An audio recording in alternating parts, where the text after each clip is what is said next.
Yeah, very yummy. rolled, you know, tidy. Yeah, I mean, honestly, when you're putting all that stuff together, I've seen you make the food before. I just didn't think it would, I wasn't sure how it would come together. Try it in a Belgian endive. See, that would Really? make a lot of difference, actually. Yeah, it's packs and boats. You're totally right. Yeah. Did you grow this? No, I got it at the co-op today, Food Front. Wait, where'd you go? Oh, okay. You know all that stuff that you got in your bulk, in your bins, in the bulk bins, in the jars. You didn't get charged for the container itself, did you? No, when you walk in, you weigh your containers. Oh, okay, good, cool. Do you do the same thing when you go to like Whole Foods and stuff? Huh? Yeah, I do. What are you gonna say? This is Darling. Are we still taping? Oh, of course we're still taping. Hey, check it with Lynn and me. You got a lot of footage here. Little Belgian endive boats.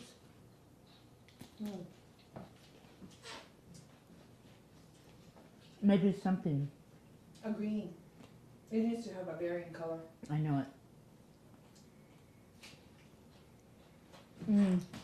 How about orange? Good try, orange.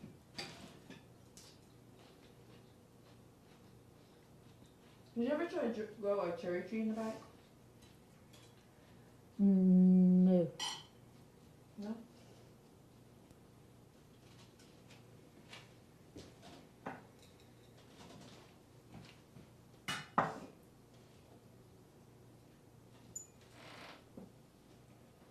Yeah, no, not really.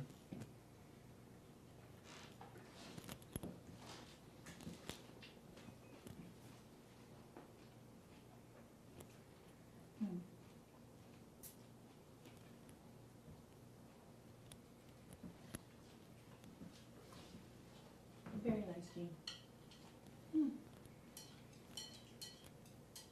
Thank you. I really like the little boats. I think that's perfect, actually, for this presentation of this. Because I think what you can, well, I don't know, what does it do to you, for you, putting it in the boat? For one thing, I can pick it up. It's a nice contained thing. Nice. I like to pick my food up.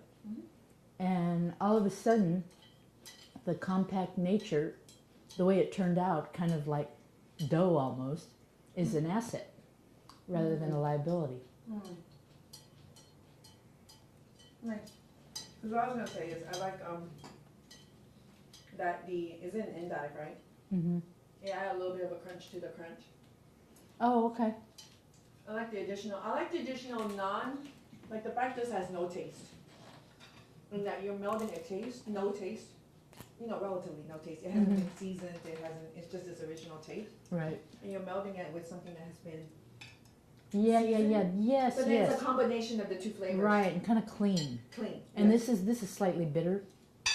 So it works with the sweet of the plum. Hey, do you get the plums in here? Of the plum, I had tons of plums actually. I mean, I think I ate them all, but I had.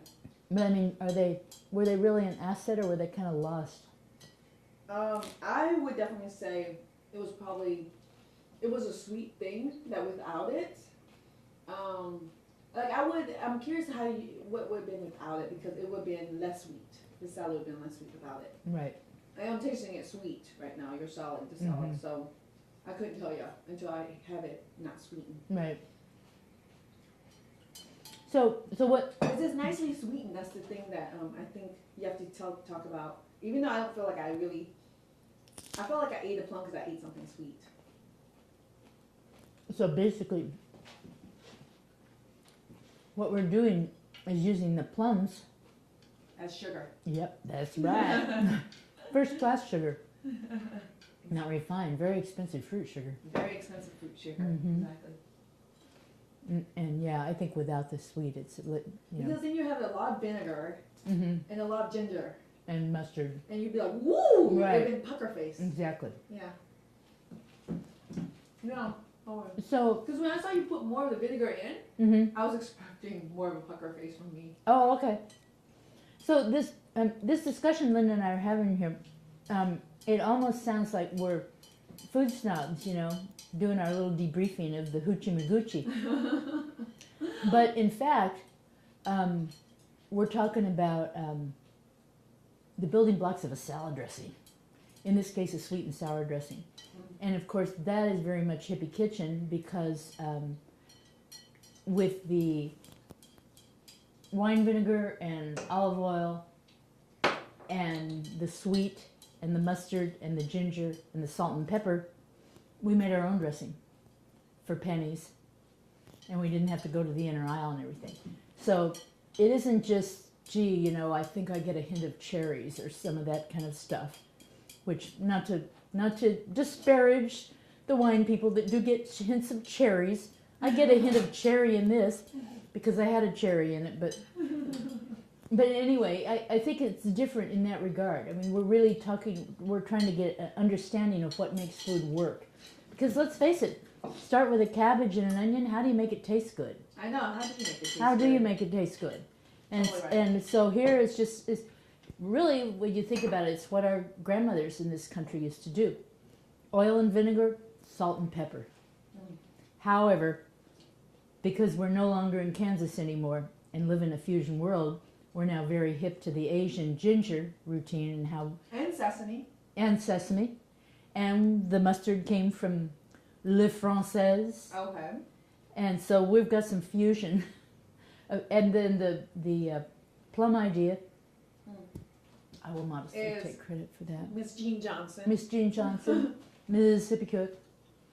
So yeah, so it's very much a fusion. And the main thing is it was creative. Very creative. I just made it up here. I hadn't tried it before. Oh, for real? Yeah. Oh. Yeah. Didn't know that. I had a salad from Laurel's Kitchen that they call Purple Rogue's Delight or something. And it uses sunflower seeds and purple onion in this, and mustard, and oil and vinegar and salt and pepper. Oh. But and raisins, I think. And I thought, I'm just running from that one. But, so the plums, and then the sesame seeds is mainly what I changed. But there's I don't remember theirs being quite so cookie dough like, but. Oh, so you had it before? Yeah, I've made it a lot. So these grapes are not frozen enough for me. Oh. Do you like them like that? Yeah. You want to try some that are... No. No? Because they're better when... No, you should get your stuff. No, they might be too cold for me. Okay. I think this cherries in the wine is really cool. I agree. Yeah. I love fruit in some sort of liquid. Wine, sake, water. Sake? Like some sort of fruit in some sort of beverage. Yeah. So you can put, just cherries, grapes, anything in sake. Anything, really? Any sort of beverage. That's how we'll eat the sake. Put a little fruit in there. Oh, why not? Linda brought me a magnum of sake. And I don't know. I suggest I should cook with it over time. And I don't know how to cook with sake. Pancake waffles. No, I don't even put wine or bourbon or anything in pancake waffles. Why not? You put beer in that. Beer is different. How come? Beer isn't sweet. It isn't terribly alcoholic. Oh, okay. That makes sense. Yeah. And it's got a kind of a malty flavor.